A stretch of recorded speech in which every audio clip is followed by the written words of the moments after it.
Chapitre 22. Les différents procès.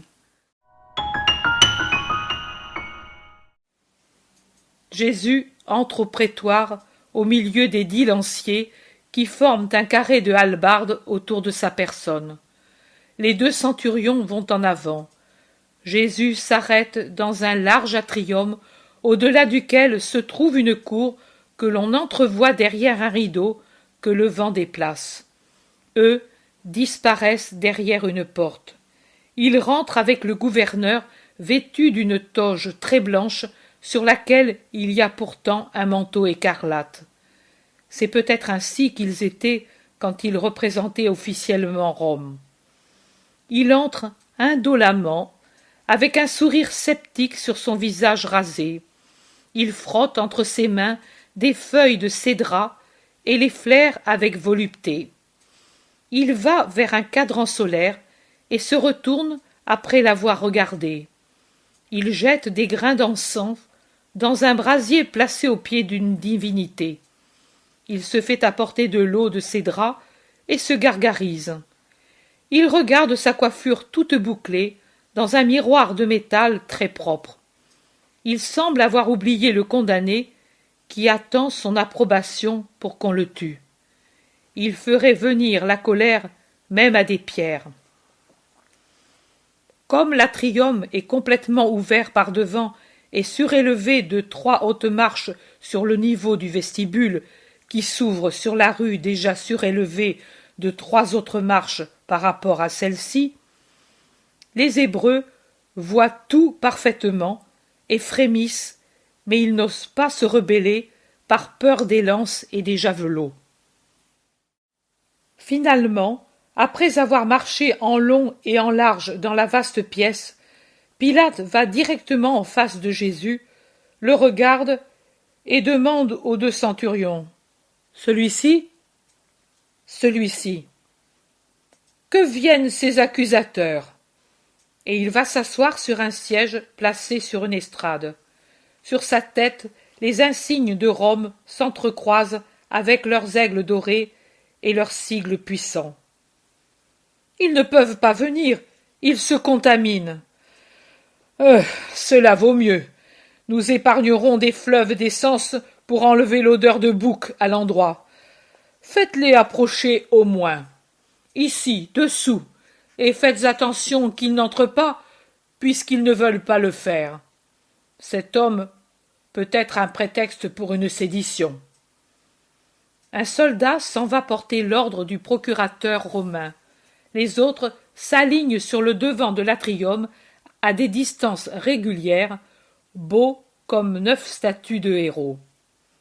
S'avancent les princes des prêtres, les scribes et les anciens, et ils saluent avec des courbettes serviles, et ils s'arrêtent sur la petite place qui est devant le prétoire, au-delà des 3 gradins du vestibule.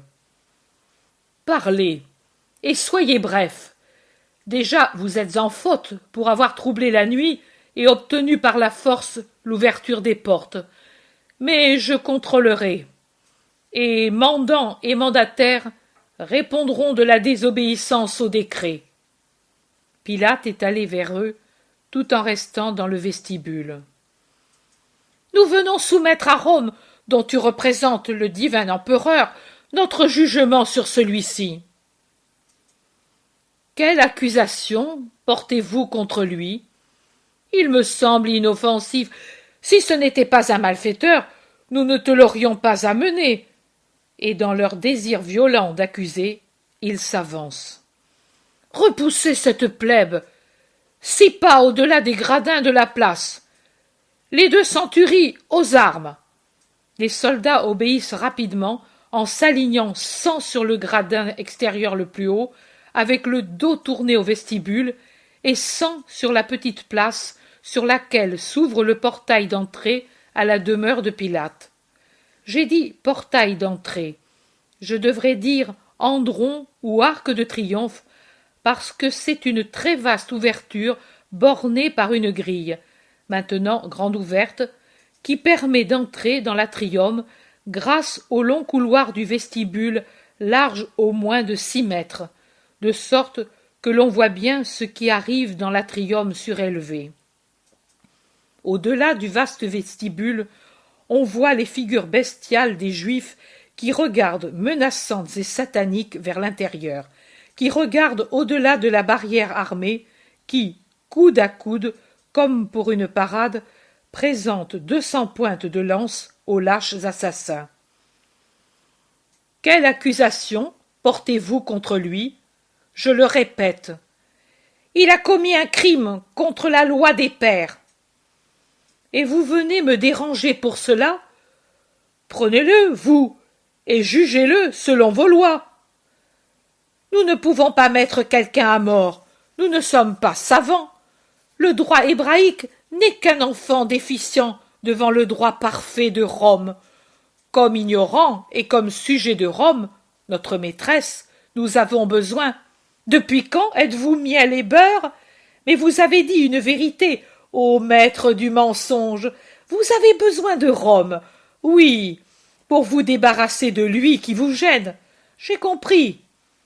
Et Pilate rit en regardant le ciel serein qui s'encadre comme un ruban rectangulaire de turquoise foncé entre les blancs murs de marbre de l'atrium.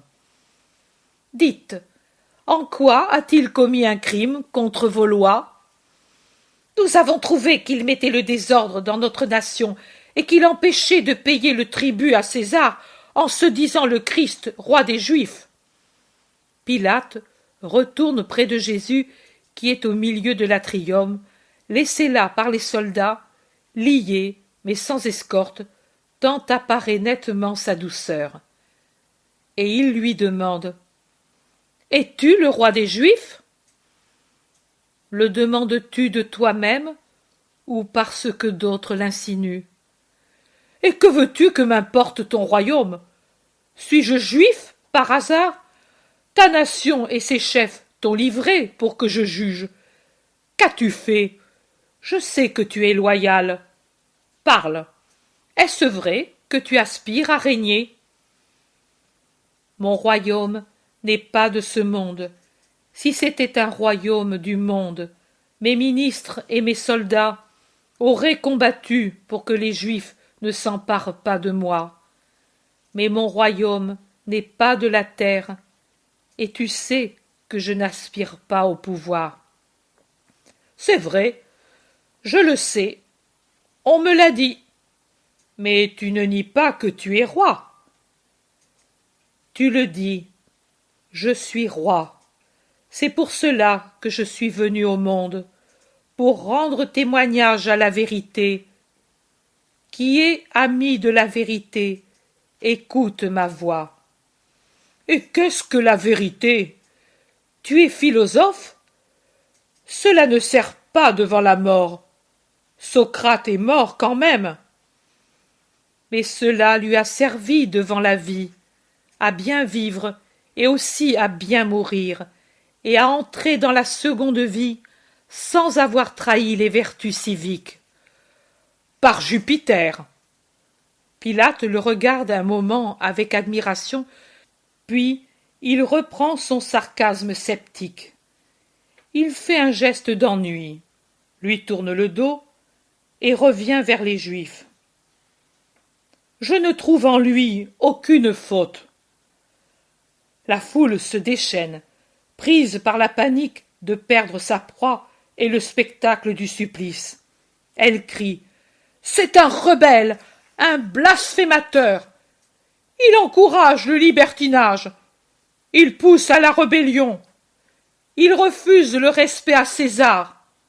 Il veut se faire passer pour prophète. Il fait de la magie. C'est un Satan. Il soulève le peuple avec ses doctrines en les enseignant dans toute la Judée à laquelle il est venu de la Galilée en enseignant. À mort! À mort! Il est galiléen? Tu es galiléen? Pilate revient vers Jésus. Tu les entends, comme ils t'accusent? Disculpe-toi. Mais Jésus se tait. Pilate réfléchit. Et il décide. Une centurie, et qu'on le conduise à Hérode, Qu'il le juge. C'est son sujet. Je reconnais le droit du tétrarque, et je souscris à l'avance à son verdict. Qu'on le lui dise. Allez.